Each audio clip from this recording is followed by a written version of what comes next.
ॐ श्रुतिस्मृतिपुराणानाम् आलयं करुणालयं नमामि भगवत्पादं शङ्करं लोकशङ्करं शङ्करं शङ्कराचार्यं केशवं बादरायणं सूत्रभाष्यकृतौ वन्दे भगवन्तौ पुनः पुनः।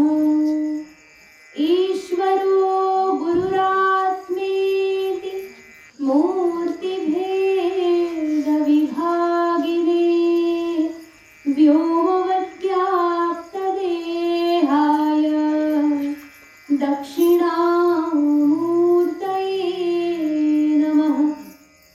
नारायणं समारम्भां शङ्कराचार्यमध्यमाम् अस्मदाचार्यपर्यन्तां वन्दे गुरुपरम्पराम्। नमस्ते शारदे देवी काश्मीरपुरवासिनी त्वामहं प्रार्थये नित्यं विद्यादानं च देहि मे।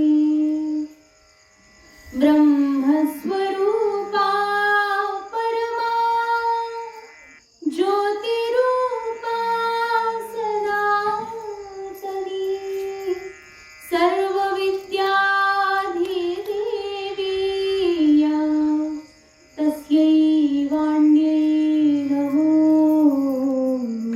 नमः। अज्ञानतिमिरान्धस्य ज्ञानाञ्जनशलाकया चक्षुरुन्मीलितं येन तस्मै श्री गुरवे नमः।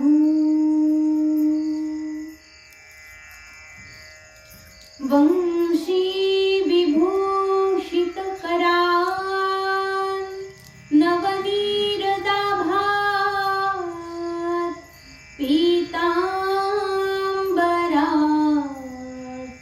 अरुणबिम्ब फलाधरोष्ठात् पूर्णेन्दुसुन्दरमुखात् अरविन्दनेत्रात् कृष्णात् परं किमपि तत्त्वमहं न जाने। सच्चिदानन्दरूपाय विश्वोत्पत्त्यादिहेतवे तापत्रयविनाशाय श्रीकृष्णाय वयं नमः। यं प्रव्रजन्तमनुपेतमपेतकृत्यं द्वैपायनो विरहकातर आजुहाव पुत्रेति तन्मयतया तरवोऽभिनेदुः तं सर्वभूतहृदयं मुनिमानतोऽस्मि।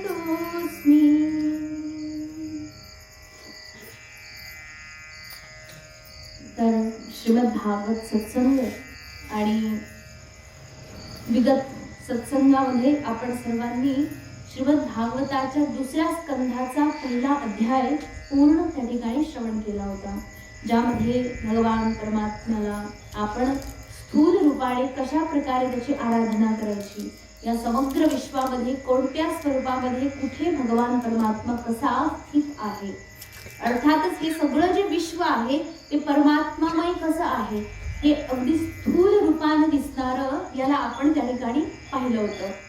तर यानंतर बघा दुसरा जो अध्याय आहे, पहिल्या अध्यायामध्ये काय सांगितलं की त्या भगवान परमात्मा जो स्थूल रूपामध्ये आहे त्याची धारणा करा, परंतु त्या धारणा केल्यानंतर त्याचं फळ काय आहे, मिळेल काय ते करून, तर त्याचं फळ पहिल्या अध्यायात काय दिलं नव्हतं, तर त्याचं जे फळ आहे ते दुसऱ्या अध्यायामध्ये वर्णन करतात.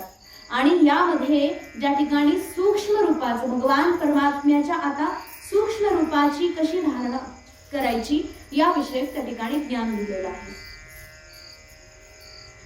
तर बघा, आपण पूर्वी जेव्हा पहिल्या अध्यायामध्ये आणि याच्या पूर्वीही भगवान परमात्म्याची धारणा उपासना करण्याविषयी अनेक चर्चा केली, ज्याच्यामध्ये जसा पहिला अध्याय याच्यामध्ये वैराज धारणा सांगितलेली आहे. आणि त्यानंतर हा विषय या ठिकाणी येतो की ती जी धारणा आपण भगवान परमात्म्याची करतो ती त्या ठिकाणी त्याचं काही फळ आहे, जे फळ आहे, फळ म्हणजे काय, काहीतरी आपण केलं त्याच्याविषयीचं जे काही फळ आहे, कर्मफळ, ते कोणतंही कर्म असू द्या त्याच्यामध्ये काहीतरी फळ आहे आणि ते फळ आपल्याला मिळतंय. तर मग हे जे आहे फळाची अपेक्षा ठेवून जर कर्म केलं आणि फळाची अपेक्षा न ठेवता जर कर्म केलं तर दोन्ही मध्ये मिळणाऱ्या फळात काही अंतर आहे का, हा पहिला प्रश्न आहे.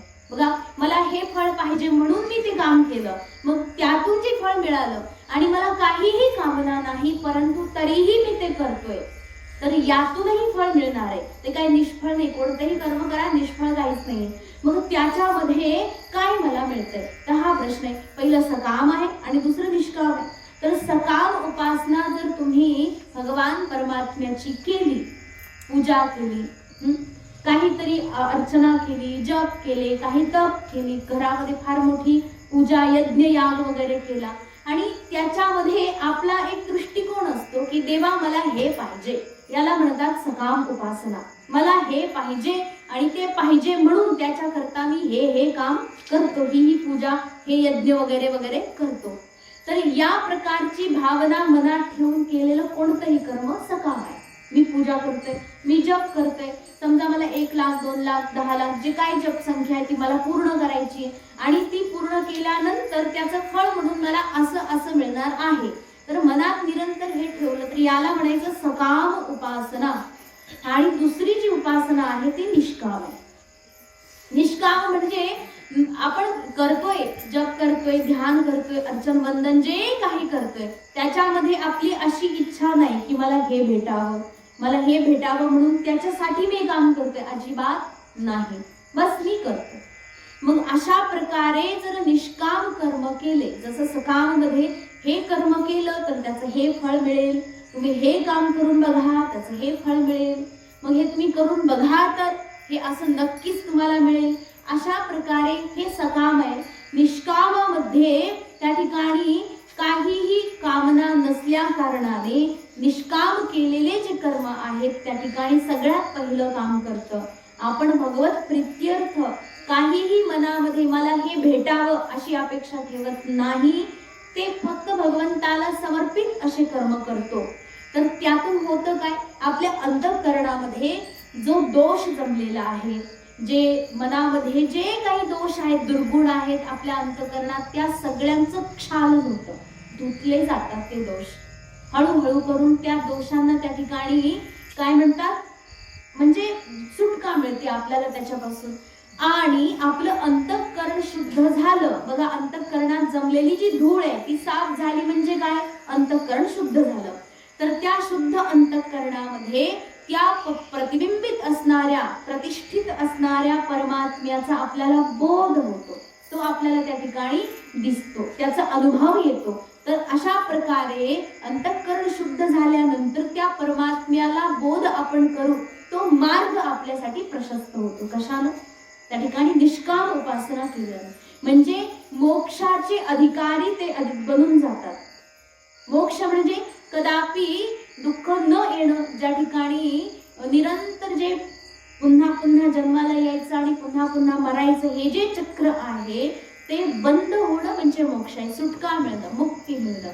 तर ती मुक्ती जी आहे त्याचा जो मार्ग आहे तो आपल्याकरता प्रशस्त होतो. कशाने, निष्काम भावाने परमात्म्याची सेवा केली तर. सकाम भावना केली तर काय होतं, फळ मिळतं त्याचं. बघा इथे फार मोठी गोष्ट आहे बरं का. बघा भगवान परमात्म्याला आपण काही दिलं, पूजा केली त्याची, म्हणजे त्याला काहीतरी दिलं आपण, तर त्याच्या बदल्यात काहीतरी मागून घेतोय ना. तर काय होतं, म्हणजे समजा एखाद्या माणसाला फार उपकार केले आपण, फार समजा त्याला अडीनडीला मदत केली तुम्ही, तर त्या मदतीच्या बदल्यात जर तुम्ही त्याच्याकडून काहीतरी मागताय, तर केलेली जी मदत आहे ती उपकार म्हणली जाईल का? नाही ना. मग काय होईल, तो काय उपकार करतोय का माझ्यावर, मी त्याच्या बदल्यात त्याला हे करून देतो. याचा अर्थ तुम्ही केलेली जी मदत आहे त्याच्या बदल्यात त्याने जे दिलेलं आहे त्यातून तो मोकळा झाला देऊन. म्हणजे तुम्ही मागितलं ते देऊन टाकलं त्याने, ते मोकळा झाला. मग ज्या ठिकाणी निरंतर जो संबंध आहे तो बांधील, म्हणजे बद्ध राहण्याकरता, बघा एखाद्यावर आपण उपकार करत गेलो, कधीही कोणत्याही गोष्टीची कदापि अपेक्षा केली नाही. उलट तो जर काही देत असेल तर त्यालाही आपण म्हटलं नको नको नको, तुलाच राहू दे, तुला कामा येईल, राहू दे.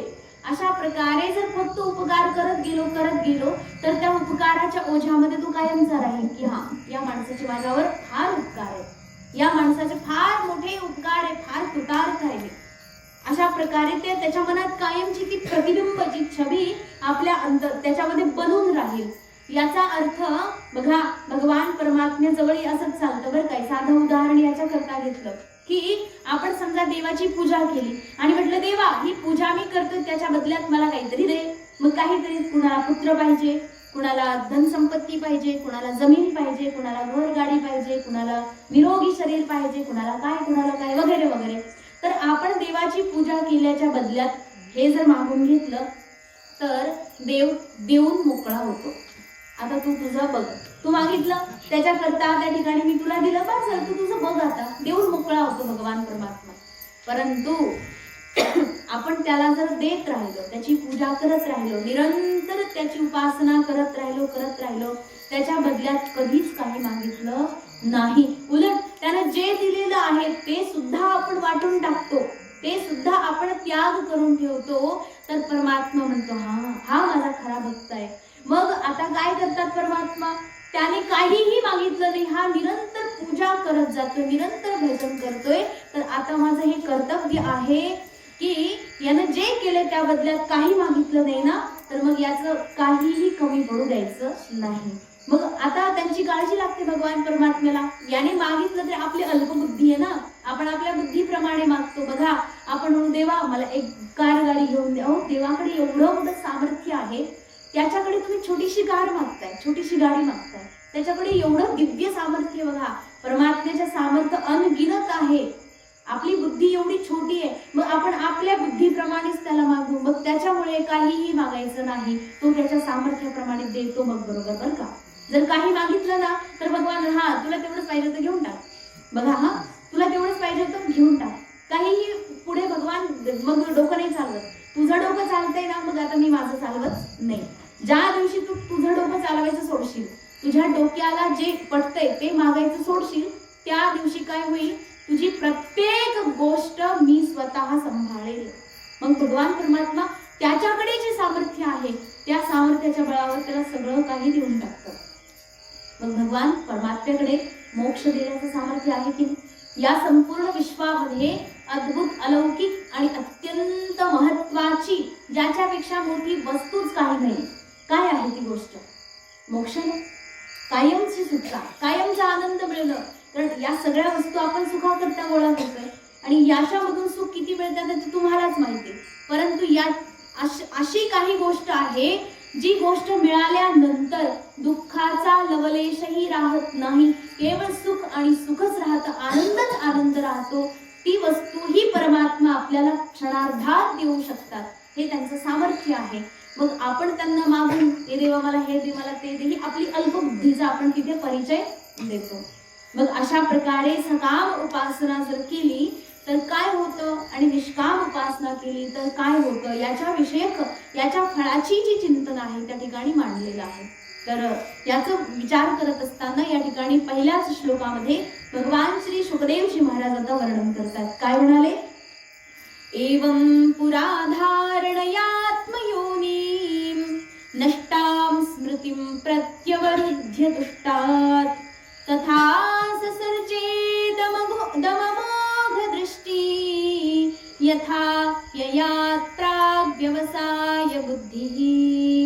या ठिकाणी श्री शुकदेवजी महाराज सांगतात की हे राजन, काय एवं धारणया पृष्ठात पुरा आत्मयोनिः नष्टां स्मृतिं प्रत्यवरुध्य व्यवसाय बुद्धी अमोघ दृष्टिः इदं प्राक यथा आप्ययात तथा ससर्जेत.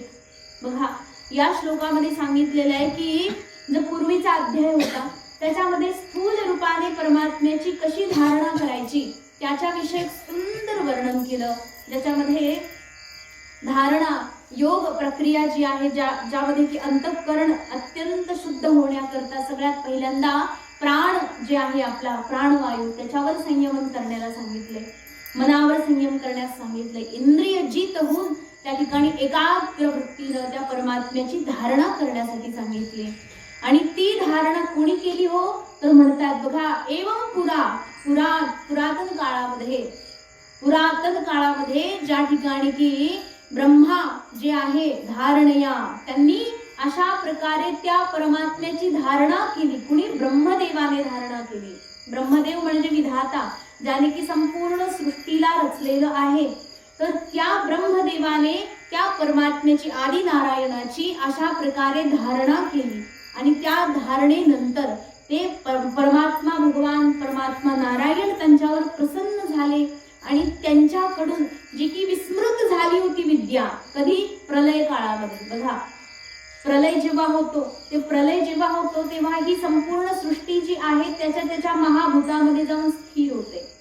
जसं पंचमहाभूत आहेत, आकाश, वायू, अग्नी, जल आणि पृथ्वी. तर आकाशापासून बनलेलं जे काही आहे ते सगळे कार्य त्याच्या कारणामध्ये म्हणजे आकाशामध्ये जाऊन स्थिर होतात. त्यानंतर बाकी जसं वायू आहे, वायूपासून बनलेले वायूत स्थिर होतात. त्यानंतर त्या ठिकाणी अग्नीपासून बनलेले अग्नीत जाऊन स्थिर होतात. जलापासून बनलेले सगळे जलात जाऊन स्थिर होतात. आणि पृथ्वीपासून बनलेले म्हणजे मातीपासून बनलेलं सगळं जे काही आहे ते मातीत जाऊन मिळून जातं सगळंच्या सगळं.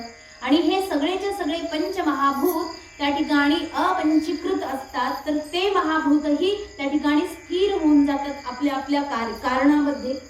तर परमात्म्यामध्ये सगळं काही स्थिर होऊन जातं. तर ते जे जग आहे, ती जी सृष्टी आहे जी अगोदर बनवली होती, परंतु जेव्हा ब्रह्मदेव झोपेतून उठले आणि उठल्यानंतर पाहतायत की आता परत ही सृष्टी बनवायची, पण सृष्टी बनवायची म्हटल्यानंतर त्याचं ज्ञान पाहिजे की नाही हो.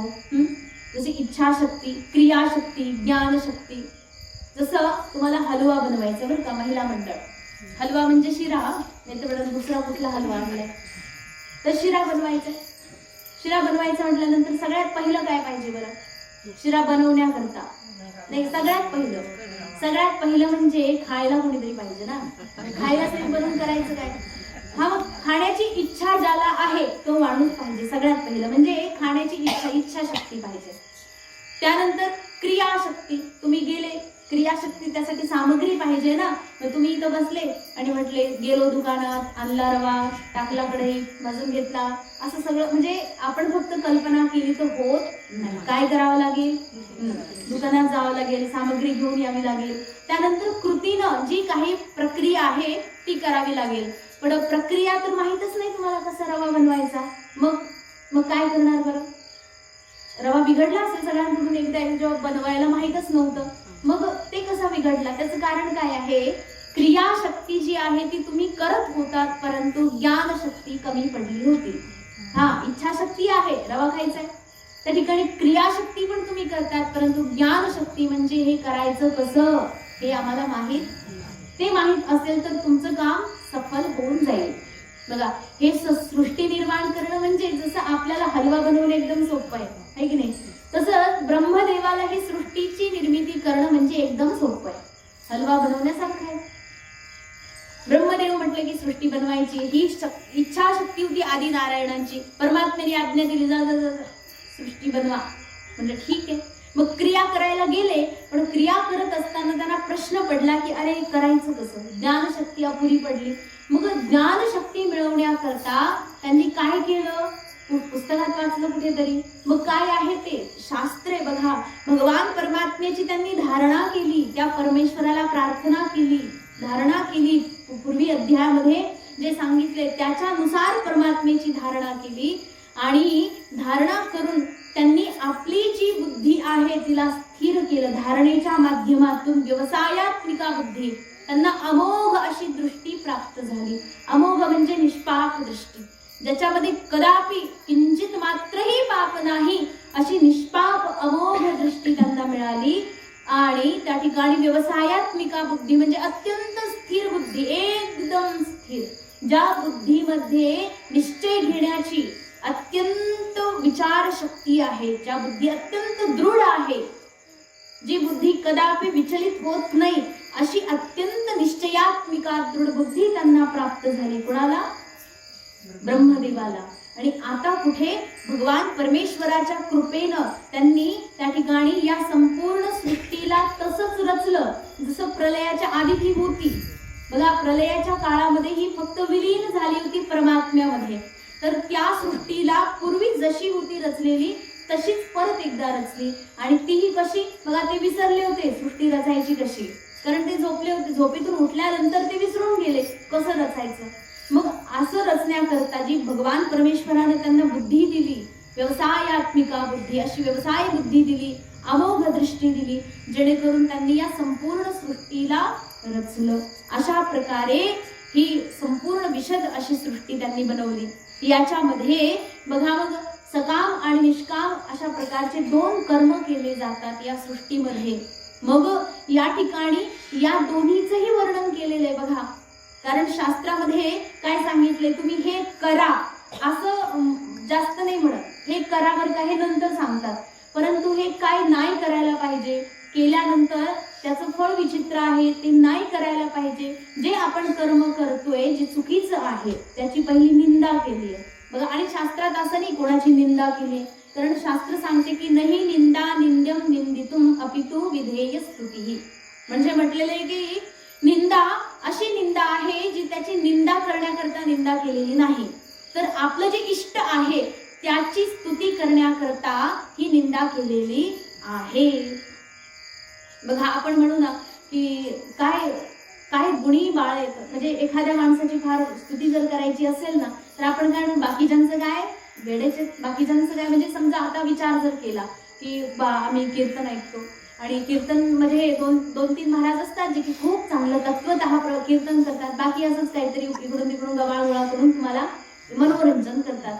आता ह्याच्यामध्ये काही डाऊटच नाही की सगळीकडे आज हाच विषय चाललेला आहे की मनोरंजन करतात, हास्य विनोद वगैरे करतात.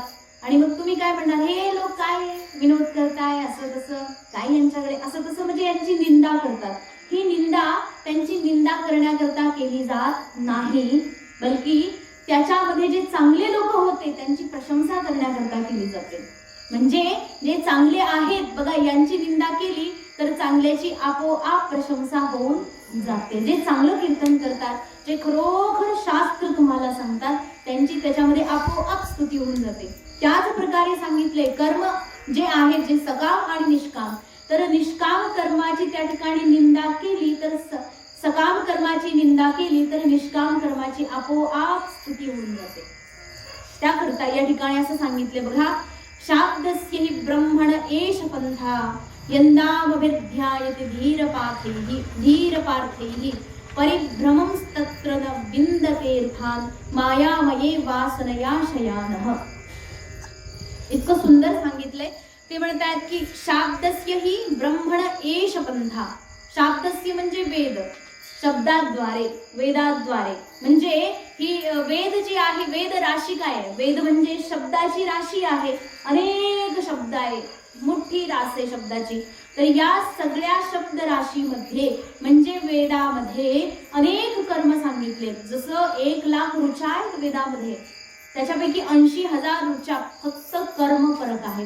कर्म फरक त्यामध्ये असं आहे की तुम्ही हे कर्म करा, ते कर्म केलं की तुम्हाला हे फळ मिळेल, ते कर्म केलं की ते फळ मिळेल. म्हणजे फळाची अपेक्षा ठेवून केले गेलेले जे कर्म आहेत त्याचं खूप वर्णन आहे.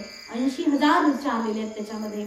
जे वेद राशी जी आहे ती असंख्य प्रकारे फळाचं वर्णन करून करून लोकांना, बघा आपण काय म्हणू की प्रवृत्ती होते ना आपोआपच. अहो तुम्ही अमुक अमुक मंत्र जप करा बरं का, घरामध्ये तुमचे विघ्न बाधा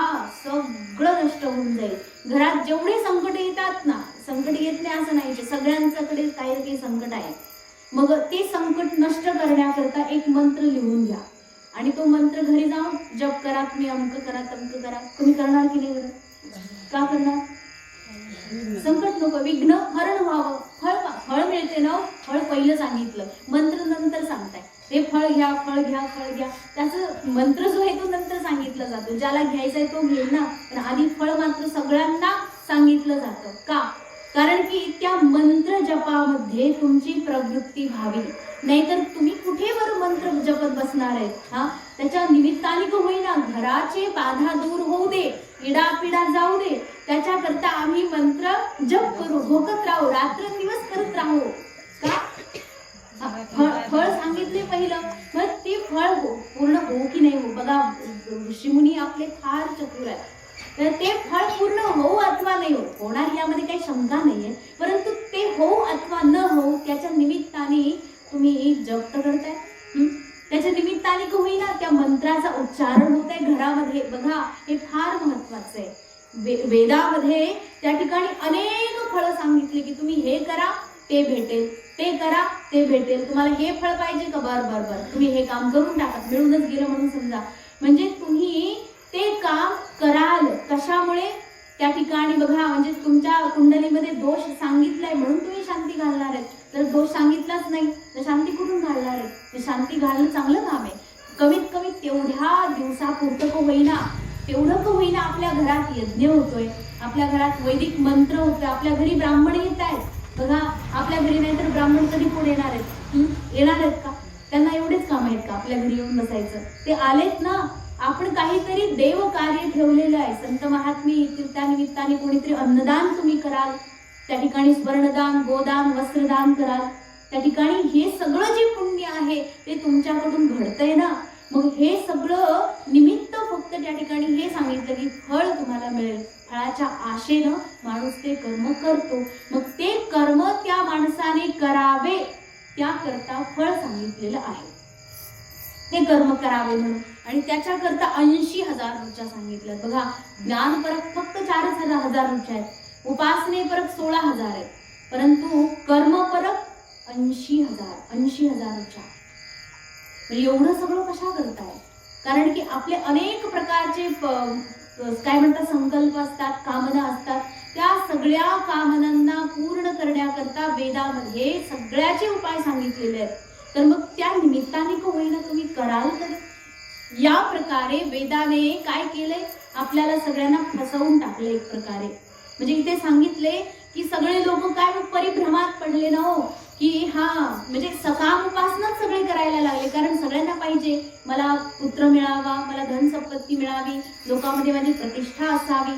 सगळं काही हे अपेक्षा त्या ठिकाणी मनात असलेल्या लोकांना त्या ठिकाणी वेदाने या सर्व कर्मामध्ये घालून टाकलं. आणि कालांतराने होतं काय? हे जर खरोखर तुम्ही करत गेला मनापासून तर कालांतराने हे कर्म तुमच्या हातून घडत जातात. त्या ठिकाणी अपेक्षा काही नसली तरी पण ते कर्म होत राहतं. काही नसली तरी समजा ठीक आहे, बाधा विघ्न निघून गेले, पण तुम्हाला सवय तर लागली ना जप करण्याची. तुम्ही जप का करत होते? बाधा निघून जावी, पण बाधा निघून गेली मग जप सोडून द्यायचे का? नाही, आवड लागली आता. म्हणजे ती आवड लागण्याकरता बघा, जसं चॉकलेट खायला देऊ, बालवाडीला जा, नाही एक चॉकलेट रुपये मागत नाही आजकाल. मग बिस्किट घे, 10 रुपयाने काय येत आहे? ते लहान लहान पोरं, त्यांच्या हातात कमीत कमी 50-100 रुपये तरी द्यावे लागतात. आणि एवढे पैसे घे जेणेकरून तू खाऊ खा, तुला काय करायचं कर, पण तू शाळेत जा. आणि मग कालांतराने होतं काय? त्याला त्या चॉकलेटच्या गोडीनं का होईना शाळेची गोडी लागते आणि मग तो ते करत राहतो. चॉकलेटची गोडी मागे निघून राहते. तसंच या फळाची जी गोडी आहे, ही फळाची गोडी आपल्याला नाही मिळाली नंतर तरी चालेल, परंतु जपाची आता गोडी लागलेली आहे. हे वेदाचं कार्य आहे. परंतु त्या व्यक्तीला हे सगळं झालं तर ठीक आहे ना, परंतु काय होतंय त्याच्यामध्ये व्यक्ती फसून जाते फळाची अपेक्षा करता करता करता. आणि हे सगळे जे फळ आहेत ते त्या ठिकाणी मायामय वासनया शयानः. आणि होतं काय? हे विश्व असं आहे, हे जीवन असं आहे की याच्यामध्ये वासना अनंत आहेत. असं नाहीच, फुल स्टॉप कुठे लागत नाही. बस आता हे मिळालं म्हणून मग आता याच्या पुढे काही नको, तसं नाहीच आहे. हे मिळालं, हे मिळायच्या आधीच दुसरं मिळण्याची यादी तयार असते. देवा आता हे भेटलं, बस याच्यानंतर मला आणखी बस फक्त एवढंच पाहिजे.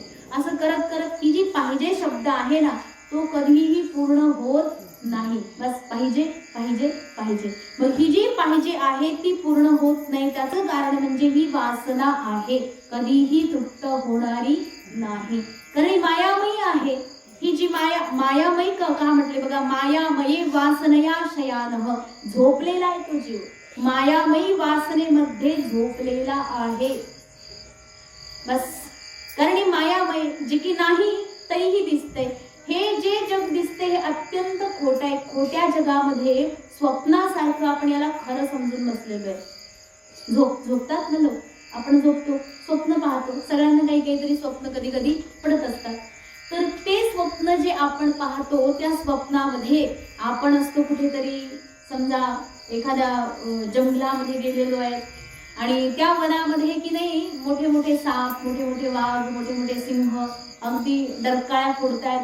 फार मोठं विचित्र असं दृष्टी त्या ठिकाणी तुम्ही पाहिलं, स्वप्न पाहिलं, घाबरून गेले, घाम आला वगैरे वगैरे, ओरडा वगैरे करायला लागले. या सगळ्या ज्या परिकल्पना असतात त्या सगळ्याच्या सगळ्या कुठपर्यंत खऱ्यावर? स्वप्न तुटत नाही तोपर्यंत खरं. आणि स्वप्न तुटल्यानंतर कसं आहे? खोट आहे की स्वप्न तुटल्यानंतर म्हणतो नाही साप आहे जिथे, वाघ आहे जिथे, घाबरतो, ओरडतो नाही ना, आपलं सगळं काही शांत होतं. स्वप्न जोपर्यंत बघतोय तोपर्यंत अक्षरशः ते कसं वाटतं? खरं वाटतं, एकदम खरं वाटतं. बस. हे जे सगळं विश्व आहे त्या स्वप्नासारखं आहे. या विश्वामध्ये हे माझं, हे मी, या प्रकारे हे सगळं जे काही आपल्याला दिसते हे स्वप्नवत आहे. आणि या स्वप्नामधून जेव्हा व्यक्तीला जाग येते, हे संपूर्ण विश्व चराचर जे काही आपल्याला दिसते अक्षरशः खोट आहे तेव्हा कळतं, जेव्हा व्यक्ती जागा होतो. म्हणून तर संत महात्म्यांचं काम आहे कशाचं? जाग करायचं. ते काय म्हणतात? उठा जागे भारे आता, स्मरण करा पंढरीनाथा, खडबडून जाग व्हायला लावताय, अगदी हलवून हलवून जाग करताय. जाग कोण करू शकतं बरं? जो माणूस जागा आहे तो जागवू शकतो. झोपलेला माणूस कसा काय जागा करतो बरं? झोपलेला माणूस जागा करू शकतो? कसं काय नाही म्हणता? करू शकतो. झोपलेला माणूस बघा, काय त्यांना घोरायची एवढी भयंकर सवय असते, एवढे जोर जोरात घोरतात.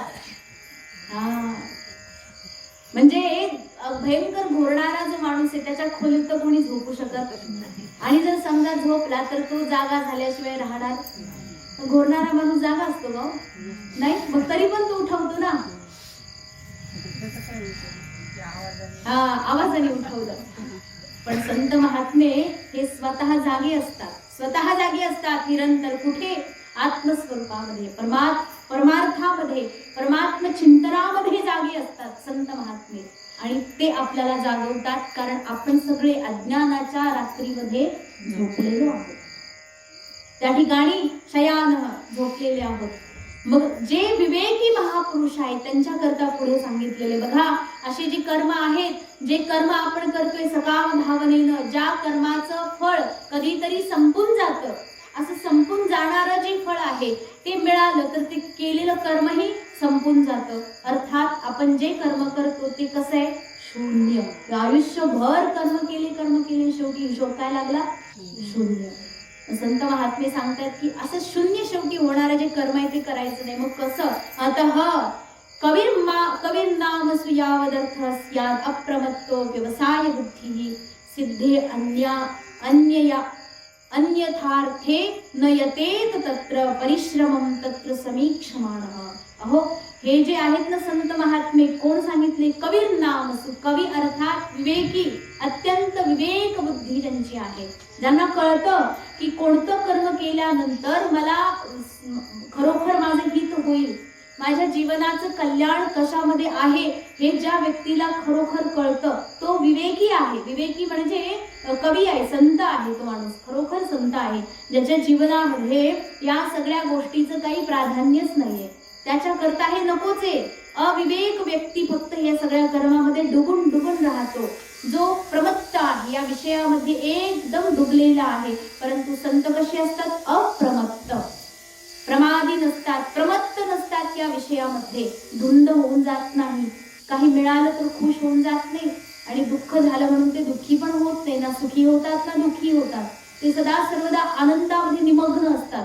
अशी संत महात्मे व्यवसाय बुद्धी, ज्यांची बुद्धी अत्यंत दृढ झालेली आहे, स्थिर झालेली आहे. कुठे बघा, बुद्धी दोन प्रकारची असते, एक अत्यंत भरकटलेली आणि एक व्यवसाय बुद्धी.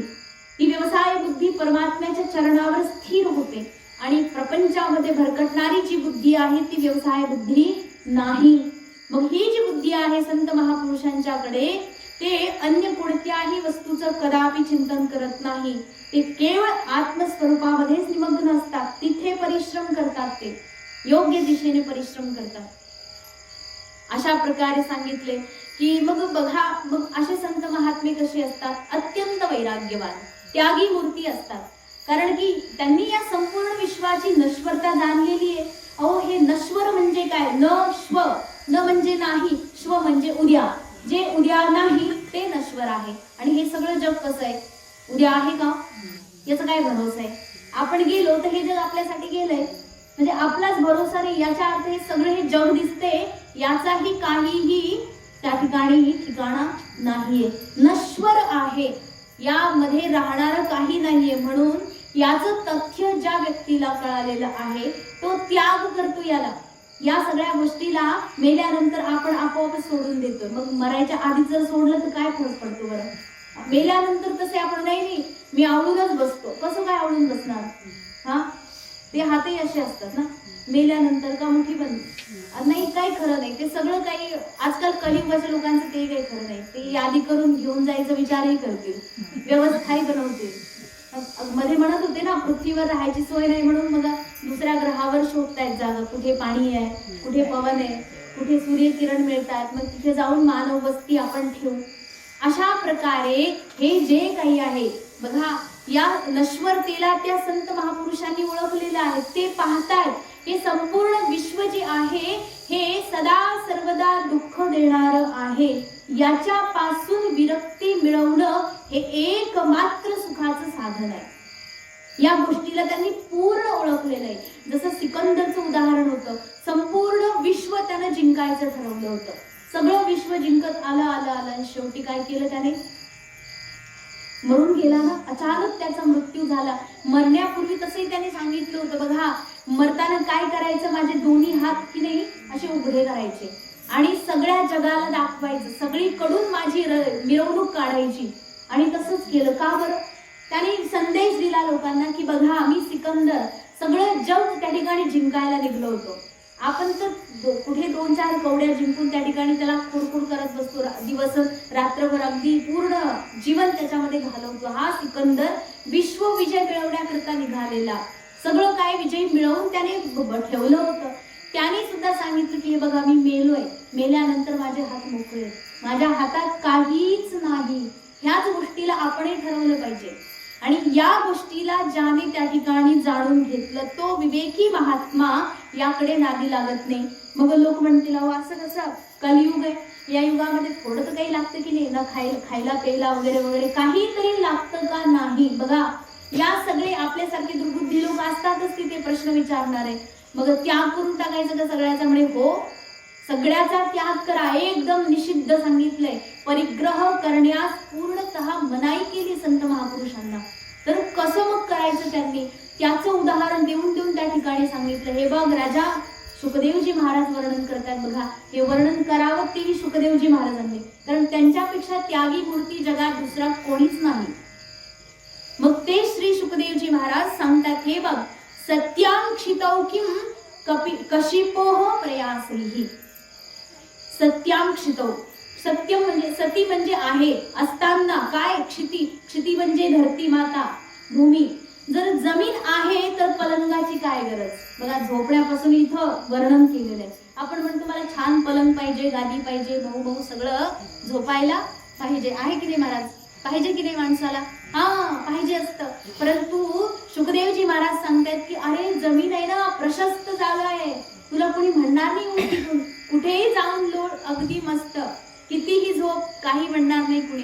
पृथ्वी माता अजिबात तक्रार करणार, कारण की ही पृथ्वी आपल्यासाठी देवानं दिलेला पलंग आहे, याच्यावरच झोप. पलंगाची काय अपेक्षा करायची? पुढे म्हणतायत बघा, 2-2 हात दिलेत देवाने आपल्याला. मग या हातावर ना डोकं ठेवायचं आणि झोपी जायचं. मग उशी कशाला पाहिजे सांगितलं बघा. बाहौ स्वसिद्धे ही उपबर्हणे ही किम. उपबर्हण म्हणजे उशी. संस्कृत मध्ये उशीला उपबर्हण म्हणतात. तर बाहौ आपले हात आहेत ना, स्वसिद्धे स्वतःकडे आहेत हात दोन्हीच्या दोन्ही. मग या दोन्ही हाताला काय करायचं, उशी बनवायचं. हा हात दुखला की इकडे उशी बनवायची, इकडून दुखलं की मग इकडे यायचं थोडा वेळ. तर अशा प्रकारे ही उशी आहे. तुम्हाला उशीची काय गरज आहे. पुढे म्हणते सत्यंजलौ किम पुरुधान्न पात्रिया. तुमच्याकडे अंजली आहे ना, अंजली म्हणजे दोन्ही हात, करांजली ज्याला म्हणतात ना, हे दोन्ही हात जे आहेत ते असताना भांडे कुंडे गोळा करायची काय गरज पडली एवढी. हे दोन्ही आहेत ना, याच्यामुळेच भिक्षा घ्यायची आणि हेच खायचं. एवढ्यालाच याच हातांना पात्र बनाय. करतल पात्र जे आहे, करतलावर भिक्षा मागायची. ही संत महापुरुषांकरता सांगितलेली गोष्ट आहे. नाही तर ताट आणा वाट्या आणि ग्लास लोट्या सगळ्या गोळा करून करून करून शेवटी म्हणजे ते गोळा करत बसायचे. हे सगळीची पद्धत आहे बघा. संत आजकाल तुम्ही म्हणाल की ते पण लागतंय, तो एक प्रकारे परिग्रह आहे बरं का, असं नाहीये. आता तुम्ही म्हणाल आश्रमात हे नाहीये का, पण खरी गोष्ट सांगते तुम्हाला. इथे आश्रमात तुम्हाला माहिती, मला काय विचारताय, ही गोष्ट तुम्हाला जास्त माहित आहे. जेव्हा तुम्ही लोक सगळे डबा द्यायचे तर तो डबा ताटामध्ये घेऊन वरण भात मिळवून त्याला खाण्या इतकंही ताट नव्हतं आश्रमात. त्याचं सगळ्यात जिवंत उदाहरण तुम्ही लोक आहात. तुम्ही सगळे लोक इथे जेवढे बसलात, स्वामीजींना डबा देत होते. त्यावेळी त्यांच्याकडे काही नव्हतं, ताटही नव्हतं, काहीच नव्हतं. त्याच डब्यामध्ये तुम्ही जे दिले तेच खायचे. त्यांना जेवढं लागते तेवढंच खायचं, बाकी त्यातच राहायचं. मग तो डबा तुम्ही घरी आल्यावर प्रसाद म्हणून खाताय की काय खाताय ते देवा जाणे. परंतु असंच होतं ना, काहीही नव्हतं त्यांच्याकडे. आणि आज जर आलात तर भरपूर आहे, काही भांडे वगैरे आहेत असं नाही म्हणायचं नाही, पण त्याचा जो उद्योग आहे ना, तो माझ्या अनुभवातून सांगायचं जर असं आहे तर लोक येतील आश्रमामध्ये, त्यांच्याकरता संत महात्मे नेहमी येत असतात. आता सध्या तर आले की मग त्यांच्याकरता जेवण बनवा. बनवल्यानंतर एवढा मोठा भांड्याचा पाळा कोण घासेल. अभ्यास सोडून द्यायचा, तिकडे जप तप सोडून द्यायचं, जे काही चाललेलं आहे ते सगळं सोडून द्यायचं आणि ते करत बसायचं. हा उद्योग नक्कीच वाढलेला आहे. तर हा वाढलेला उद्योग ही उपाधी आहे. या ठिकाणी भागवतामध्ये सांगितले संत आणि गुरुजी मला नेहमी सांगत असतात, बरं होतं ना, एक कुटी होती, 2 झाडण्या मारल्या की कुटी स्वच्छ. आता हे बांधून ठेवलंय तर निदान 10 मिनिटं तरी झाडायला लागतात, बरोबर आहे की नाही. हा ताटच नव्हते, घासायचं काही समस्याच नाही ना, घासली पाहिजे ना, साबण पाहिजे, काही नकोय. आंघोळ हा पाणीपुरी आणून दिलं तर केली आंघोळ, नाही तर 15 दिवस सुट्टी. संत महापुरुषांची जी स्थिती आहे ती अवर्णनीय आहे, अवर्णनीय. आपण म्हणू आहो हे कसं काय हो, पण ती त्यांना काही फरक पडत नाही कशाने, त्यांच्या स्थितीवर आवड असतात. ते निरंतर आत्मस्वरूपामध्ये असतात. ग्रंथ साम्राज्य संपत्ती सोडली तर दुसरं काहीही नव्हतं त्यांच्याकडे. म्हणजे आहे मग मी जेव्हा आश्रमामध्ये राहिले तर हे 2-4 भांडे कुठून तरी गोळा झाले आपोआप. हे माहित नाही, आता ती प्रकृती असेल, स्वाभाविक ते होऊन गेलं. परंतु आजही अद्यापही स्वामीजींच्याकडे त्या गोष्टीचा लवलेशही लोभ पाहायला मिळत नाही की हे असं आहे ते तसं आहे. अजिबात कदापि नाही, कोणत्याही गोष्टीचं नाही. असे संत महात्मे त्यांच्याकरता सांगितले करतल भिक्षा. खरंच हातामध्येच खातात. तर त्या प्रकारे जर हात दिले 2-2 देवाने तर भांडे कशाला गोळा करताय. पुढे सांगताय दिग्वल्कलादौ सती किम दुकूलैहि. दुकूल म्हणजे वस्त्र सांगितले. अहो दिशाही वस्त्र आहे. दिगंबर राहा ना, दिगंबरा दिगंबरा श्रीपाद वल्लभ दिगंबरा. भगवान शंकर पण कसे आहेत, दिगंबर आहेत. दिगंबर म्हणजे या दिशा ज्या आहेत ना, दाही दिशा ज्यांचे वस्त्र आहेत तोच दिगंबर. म्हणजे अर्थात काय, ते वस्त्र घालत नाही. ह्या दिशा वस्त्र असताना तुम्हाला नवीन वस्त्राची काय गरज पडली. जर समजा एखाद्याला वाटलं की नाही थोडं तरी झाकलं पाहिजे, म्हणजे लज्जा निवारण करण्यापुरतं का होईना, मग सांगितले बरं ठीक आहे, तुम्हाला दिगंबर राहायचं नाहीये ना, मग वल्कल घाला. वल्कल म्हणजे झाडाचे साली, झाडाच्या साली तोडून आणा आणि गुंडाळून घ्या, राहायचं तसं. काय फरक पडतो बरं. लोक म्हणतील पागल आहे, म्हणू त्याला, आपल्या लोकांचं काय करायचंय. भगवान परमात्म्याप्रती आपलं जर प्रेम आहे, त्याच्या प्रती जर अनुराग आहे, तर कोण काय म्हणते याच्याशी त्याला फरक पडत नाही. कारण की तो कुणाचं ऐकतच नाही. तो मुळात ऐकण्याच्या कक्षेच्या बाहेर गेलेला असतो. तो भगवान परमात्म्याशी निरंतर संवाद करतो. मग अशा प्रकारे दिग्वल्कलादौ. चला ठीक आहे, आज कलियुग आलेले आहे. कुणी म्हणेल की महाराज ठीक आहे, नाही नको, फार मोठे मोठे भारी कपडे घालण्यापेक्षा आपण काहीतरी घाललं पाहिजे, नुसते वल्कलावर कसं काय चालेल. मग त्यासाठी थोडा नियम शिथिल जर केला तर होऊ शकतं की आसपास कपडे किती पडलेले असतात, कुठेही कुणाचा काही फटाफुटा कपडा पडलेला असेल तर घ्या उचला गुंडाळा, कुणी काय म्हणणार नाही. आजकाल म्हणजे ते लोक असे पण फेकून देतात, मग तेही गुंडाळलं तरी काही हरकत नाही.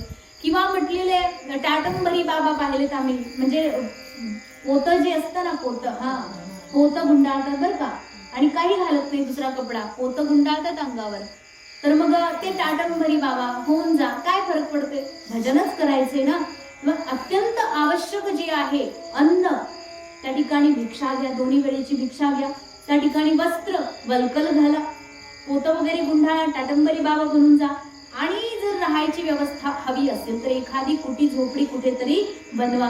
तसं ते फॉरेस्ट मध्ये वगैरे बनवतात ना, की तिथे आपण जर फॉरेस्ट मध्ये गेलो, एखादी कुटी बनवून भजन केलं तर आयुष्यभरही आपल्याला उठ आणि निघ असं कोणी म्हणणार नाही.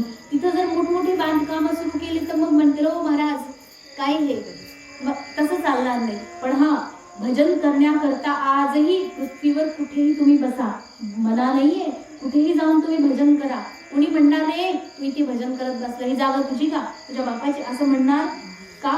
कारण की तो व्यक्ती अतिक्रमण करत नाही, त्याचं जे आहे गरजेपुरतं तेवढंच करतोय.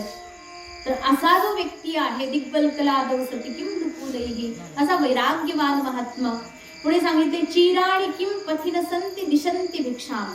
जसं की आता सांगितलं होतं, जर घालायचेच कपडे तर रस्त्यावर पडलेले ना फाटके तुटके पण नेसून घ्या, काही हरकत नाहीये. जर घालायचेच असेल करा, नाहीतर मग ते नाही चाललं तरी ठीक आहे. संती किम दिशंती भिक्षा नैवांघ्रिपा परभृतः सरितोप्यशुष्यन्. पाणी पिण्याकरता म्हटले, कशाला माठ वगैरे ठेवता, भांडे कुंडे गोळा करून. कुणाला सोन्याचा माठ पाहिजे, कुणाला माठ तर सोन्याचा नसतोच नाही का, मातीचाच असतो. घडा एखादा कुणाला हवाय, काही फार मोठे मोठे भांडे वगैरे जमा करून ठेवतात, ते ह्याची काय गरज पडली हो, काही नद्या आटून गेल्या का म्हटले, आता पुढंच आटलं. पण ते तेव्हा लिहिले तेव्हा नद्या आटून गेल्या, आजही आहेत तीर्थस्थानावर तुम्ही जा. जशी नर्मदा नदी आहे, नर्मदेच्या काठावर आजही तीर्थस्थान इतकं दिव्य आणि भव्य आहे की नर्मदा मैयाचं पाणी तुम्ही असंच घेऊन त्या ठिकाणी पिऊ शकता, इतकं आजही शुद्ध आहे. म्हणजे तुमचं जे फिल्टर वगैरे आपलं असतं ना, तर त्याच्यामध्ये आपल्याला जसं प्युरिफाय पाणी मिळतं, अगदी तसंच पाणी आजही नर्मदेचं आहे. तर ते जल तुम्ही घ्या. मग नद्या काय आटल्या की काय हो, तुम्ही या सगळ्या गोष्टीचा संग्रह करत बसले. जेव्हा तहान लागली नदीमध्ये जा, पाणी प्या, भिक्षा करा. त्या ठिकाणी जर भिक्षा करता करता असं सांगितलंय, गुरुजी सांगतात की एक महात्मे होते, ते भिक्षा करायचे. आणि भिक्षा कशी करायची की समजा तुमच्या घरी आले कुणी संत महात्मे, मग त्यांना भिक्षा म्हणून तुम्ही काय देणार, घरात जे बनले समजा, तर तुम्ही काय चांगलं चांगलंच खाता, असं तसं काही खात नाही. मग तुम्ही जे खाणार त्यात मसाले असतात, कुठे फार सजवलेलं असतं भाजीला, तर ती जी भाजी आहे त्याचं काय करतात ते एका जसं हातामध्ये घेतलीये, हातामध्ये घेतल्यानंतर नदीत त्याला धुवून काढणार आधी, सगळं काही धुणार. जर जे मसाले जे काही चव आहे त्याची सगळं काही निघून जातं, धुवून जातं. त्याच्यानंतर त्याला प्रसाद म्हणून स्वीकार करणार. ही आहे त्यांची भिक्षा पद्धती. अशा प्रकारे हे काय करतात, नैवांघ्रिपा परभृतः सरितोऽपि शिष्यान् वृद्धा गुहा किमजितो. बघा म्हटलेलं आहे की जर राहायची तुम्हाला गरज आहे, राहण्याकरता एखादी वास्तू कुठे काय पाहिजे, फार मोठं भव्य दिव्य बांधण्याचा निवास करण्याची काही गरज नाहीये. म्हणतात काही गुहा नाही आहेत का, वृद्धा गुहा. बघा गुहा काही रुसल्यात की काय तुमच्यावर, गुहेत जाऊन बसा, तप करा, भरपूर लागेल तेवढं भजन करा. आणि आजही आहेत गुहा. तुम्ही नर्मदा काठी जा, चित्रकूट सारख्या ठिकाणी, परत उत्तराखंड मध्ये जा, ऋषिकेश हरिद्वारकडे फार गुहा आहेत मोठमोठ्या. त्या सगळ्या गुहामध्ये जाऊन तप करा ना. आपल्याकडे पण आहेत बरं का गुहा, काही काही ठिकाणी आम्ही पाहिल्या होत्या. एक तर चातुर्मास केलाय स्वामीजींनी, एका गुहेमध्येच राहिले होते. तर अशा प्रकारे हे सगळं तप करतायत. मग गुहेमध्ये जाऊन राहा, तिथे काही गरज नाहीये, तुम्हाला कोणी निघा म्हणणार नाही, आणि साधना होऊ शकते, निर्जन वस्ती असते, फार आनंदपूर्वक तुम्ही तुमचं भजन करू शकता. मग फार मोठा उद्योग करायची गरज नाही. आणि जर करायचंच असेल तर एखादी कुटी बांधा, ज्याच्यामध्ये तुमचं जप जो आहे, तुमचं जे भजन आहे ते सत्कारपूर्वक होईल, त्याच्यामध्ये कोणतीही बाधा विघ्न येणार नाही. आणि जर बघा जसं आपल्याला एकट्याला राहायचंय, तर मग एक कोटी पर्याप्त आहे. परंतु जर आपल्यासारखे शिष्य जर आपल्याला अजून घडवायचे आहेत, जर जसं आश्रमामध्ये गुरुजींच्याकडे कुणी म्हटलं की स्वामीजी आम्हाला तुमच्याकडे शिकायचं म्हटल्यानंतर त्यांनाही राहण्याकरता एखादी कुटी अजून बनवावी लागेल. तर बस ज्याच्यामध्ये राहण्याकरता कुणी आहे असंच पाहिजे. नाहीतर आजकाल आश्रमांमध्ये एवढे सगळे मोठमोठे बिल्डिंग असतात की सगळ्याला टाळा, आणि ते 5-5 वर्ष उघडत नाही, नुसती बिल्डिंग उघडी, त्याचा काय बरं उपयोग आहे. जर तिथे राहून कुणी साधना करायलाच नाहीये, कुणी जपतप अध्ययन करणाराच नाहीये, तर मग त्या बांधकामाचाही काही उपयोग नाही. मग अशा प्रकारे थोडंसंच बनवा ज्याच्यामध्ये तुमचं जप आनंदपूर्वक होईल. कस्मात भजंती कवयो धन दुर्मदांधान. मग असे कवी लोक जे की विवेकी आहेत, जे की संत महात्मे आहेत, ज्यांनी सगळं काही सोडलं, सगळं काही त्याग केलं, सर्वस्व त्याग करणारे ते संत थोर महात्मे, ते धन दुर्मदांधान, धनाच्या लोभामध्ये अंध होऊन त्या ठिकाणी कशाला त्या फालतू लोकांच्या मागे पळतील बरं? अजिबात नाही. बघा, एकदम सहज आणि खरी गोष्ट सांगितले. म्हटले अशी जे बुद्धिमान लोक आहेत ते धनाच्या नशेमध्ये चूर घमंडी लोकांच्या पाया पडणार नाही, चापलुसी त्यांची करणार नाही. हा उत्तम. आता तुम्ही म्हणारे मनाने सांगितले की काय? अजिबात नाही. ही गोष्ट मनाने सांगितली नाही, भागवतामध्ये स्पष्ट उल्लेख आलेला आहे की मी सगळं काही सोडलं ना. बघा, या विश्वामध्ये आपल्याला या सगळ्या जगामध्ये बघा, ज्यांनी आणलं, ज्यांनी जन्म दिला ते माता पिता सर्वश्रेष्ठ आहेत. जे माता पिता त्यांनी जन्म दिलेला आहे, त्यांनी तुमचं लालन पालन करून ज्यावेळी अत्यंत निसहाय होतो आपण, जन्म झाल्याबरोबर काय आपल्याला आधार होता का कुणाचा? आईनं जर सांभाळलं नसतं तर आपल्याला कुणी काही घेतलं असतं का? आपलं झालं असतं का? आईनं केलंय. याचा अर्थ माता आणि पिता अत्यंत निसहाय अवस्थेमध्ये त्यांनी आपलं संरक्षण दिलं, त्यांनी आश्रय दिला, त्यांनी संगोपन केलं. ते माता पिता आपल्याकरता केवढे श्रेष्ठ आहेत, पूजनीय आहेत. जर अशा माता पितालाही एखादा संत त्याग करतोय, एखादा व्यक्ती त्याग करून संन्यस्त जीवन जगतोय, संन्यास घेतोय आणि एखाद्या आश्रमामध्ये निरंतर भगवत चिंतन करतोय, तर अशा व्यक्ती करता या जगात दुसरी कोणतीही वस्तू श्रेष्ठ नाही. बघा, विश्वामध्ये माता पिता सर्वश्रेष्ठ आहेत. जर सगळ्यात श्रेष्ठ वस्तू जर आपण त्याग केली तर बाकीच्या वस्तूला जर आवडून बसलं तर केवढी मोठी मूर्खता आहे. माता पिता सोडले आणि तुम्ही गळ्यामध्ये 2-2, 4-4 तोळ्याच्या चैन घालून फिरल्यात, त्याचा काही अर्थ नाहीये. मग त्या सोन्यावर आली की नाही आसक्ती? मग दोष लागला आपल्याला तिथे. जे पितृऋण आणि मातृऋण असतं आपल्यावर, प्रत्येक प्राणी मात्रावर जो जन्माला आलेला आहे त्या सगळ्यावर आई आणि वडिलाचं ऋण असतं, आणि ते फेडण्याकरता आपण भगवत चिंतनच करू शकतो. त्याच्या व्यतिरिक्त दुसरा काही मार्ग नाहीये. जर त्या माता पित्यालाही सोडून आलात तुम्ही, जेव्हा आपण निस्सहाय होतो, त्यांनी सहारा दिला आणि आपण त्यांना सोडून आलोय, काय माहिती आज निस्सहाय आहेत, त्यांना आपली गरज आहे, तरीही भगवत चिंतन जर आपण करतोय तर दोषावह नाही. पण त्याच्यामध्ये शास्त्र चिंतन, भगवत चिंतन जर सोडून दिलं आणि निरर्थक गोष्टींचा संग्रह करत त्याच्यामध्ये आकंठ आसक्त झालो तर ते अत्यंत दोषावह आहे, भयंकर दोष लागतो त्या गोष्टीचा. मग अशा व्यक्तीनं सगळं काही सोडलं. मग त्या व्यक्ती करता माता पित्याच्या व्यतिरिक्त जर गुरु श्रेष्ठ आहेत, त्याच्या व्यतिरिक्त आणखी तिसरा माणूस, चौथा माणूस कोणी श्रेष्ठ आहे का? हो, नाही ना. मग जर त्याच्या मागे हा पळत असेल तर केवढा मोठा दोष आहे हा. मला महाराज काय साहेब म्हणा त्यांना, हो साहेब 1 लाख रुपये द्यावर का आश्रमाकरता, म्हणून ते साहेब आले म्हणून लगेच उठून पळायचं, त्यांचे पाय धुवायचे, पाय तर समजा नाही धुतले पण 2-4 माळा घालायच्या, या करून त्यांच्याच मागे लागायचं. आपलं जे चाललं होतं, जे भजन पूजन सत्संग चालला होता सगळा बंद. इव्हन एवढे करतात लोक, ज्याच्यामध्ये संत महात्मे आलेत त्या संत महापुरुषांचा सत्कार करायचा सोडून ते जे बनून गेले अपूज्य लोक त्यांची पूजा करायला लागले. तर ते जे चाललेलं आहे त्याला चापलुसी म्हणतात. म्हणजे एकदम स्पष्ट सांगितले, अशा लोकांची जर तुम्ही चापलुसी करतात तर अत्यंत दोषकारक काम करतात, अत्यंत दोष याचित जर आलेलं आहे. असे संत महापुरुष जे की त्याग वृत्तीमध्ये राहतात, परंतु तरीही त्याग करूनही प्रारब्धानुसार भरपूर काही मिळून जातं. उपाशी राहायची कधी वेळ येत नाही. अगदी उलट म्हणजे तुम्ही सगळे लोक जे जे आहात ना, म्हणतात संत महात्मे तर तूपच फक्त खातात. का बरं? सगळं सोडलं त्यांनी तर परमेश्वराने त्यांच्या प्रारब्धात सगळं काही दिलेलं आहे. ते अगदी आनंदामध्ये मस्त राहतात आणि खाता पिता टेन्शन नाही काही. तुमच्या पाठीमागे एवढं खायला असूनही टेन्शन खाऊ देत नाही. त्याच्यामुळे हे सगळी गंमत आहे. तर संत महात्मे अगदी निश्चिंत होऊन जातात. हे सगळं मिळतं त्यांना. का बरं? प्रारब्धानुसार.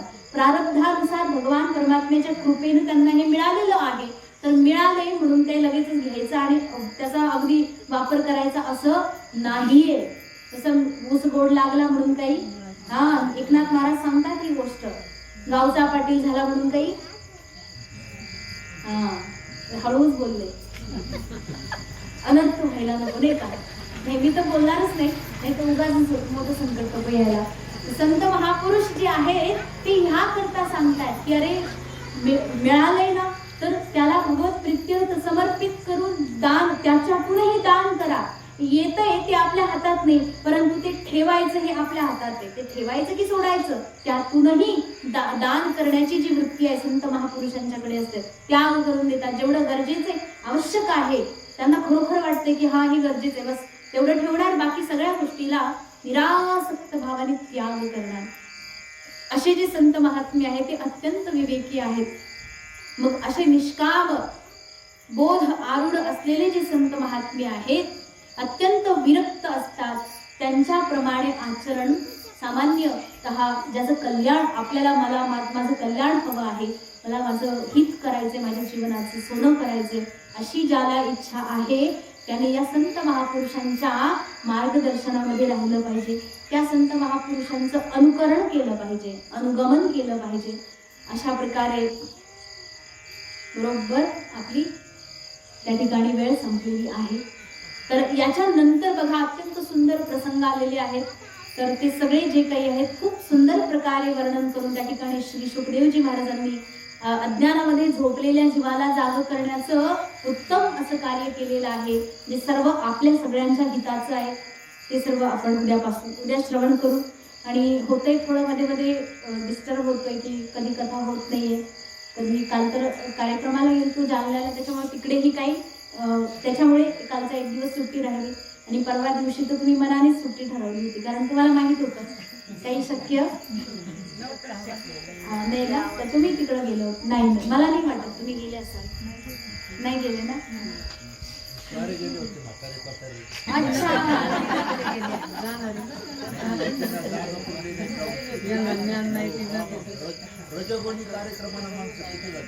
बघा बरं, मग आपलाही सत्संग हे सगळं भरलं पाहिजे, सगळं भरलं पाहिजे की नाही? तुमची संख्या कमी आहे. नाही तुम्ही वारकरी लोक का बरं अशा ठिकाणी जात? रजगुणी नाही, तमगुणी म्हटलं तरी चालतंय.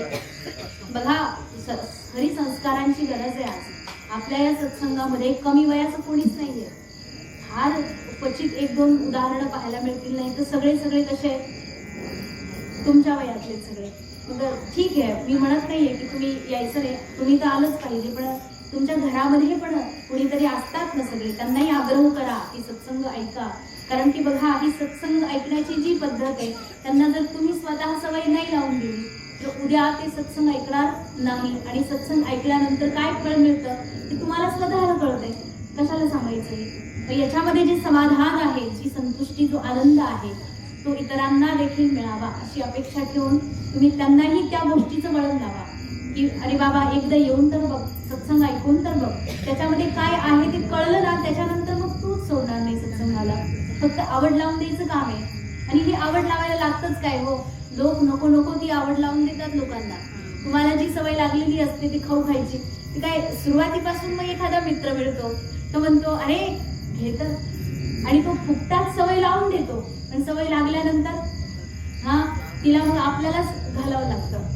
ही जी गोष्ट आहे ह्या सगळ्या सवयी लावणारे फार आहेत जगामध्ये, परंतु चांगली सवय लावून देणारे नाही. ती सवय जर लागत असेल तर फार उत्तम गोष्ट आहे. बाकीच्या सवयी आपोआप दूर होऊन जातात. फक्त सत्संग श्रवण केला पाहिजे. असो, आजची झालेली सेवा संत महापुरुषांच्या चरणावर समर्पित करून वाणीला विराम देऊ. ओम पूर्णमद पूर्ण